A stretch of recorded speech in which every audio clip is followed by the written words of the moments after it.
A brand new iPhone, the iPhone 15, and there's been lots of questions about whether or not this new device, if it's really going to blow away customer expectations, and whether or not it's going to be able to offset some of the weakness, some of the concern that we saw this week. What do you think?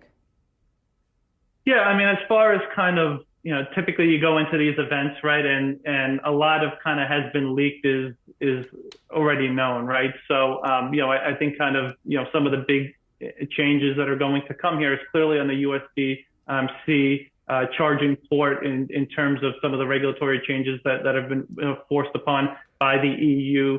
I think kind of the biggest question mark as far as the event is concerned is definitely going to be on the pricing side. I think as far as the pro devices are concerned.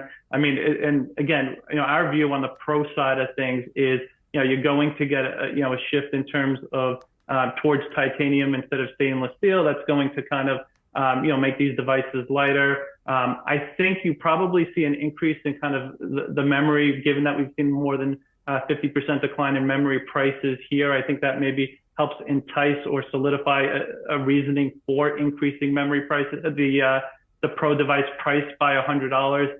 And of course, enhancements on the camera side of things is also going to be a big deal, especially on the Mac side of things. So all eyes are going to be on the Pro and whether or not Apple is actually going to finally go ahead and increase the price by $100.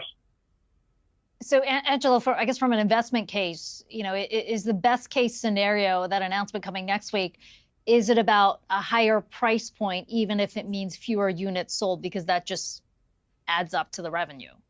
Yeah, I mean, I think so. And the reason I say that is because, you kind of look at just replacement cycles. They've been kind of extending here for years. I mean, Apple hasn't necessarily been a unit driven story, even though they have, taken some share here over the years.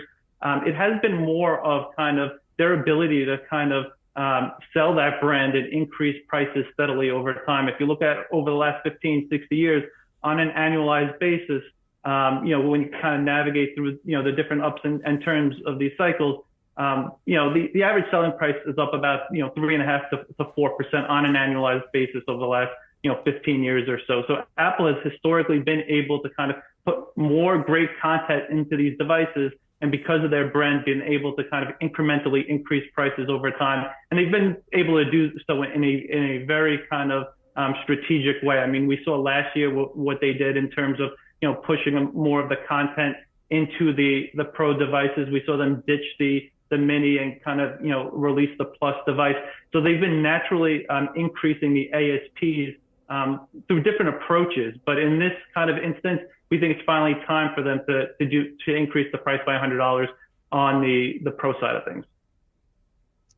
CFRA's Angelo Zeno, appreciate you joining us today.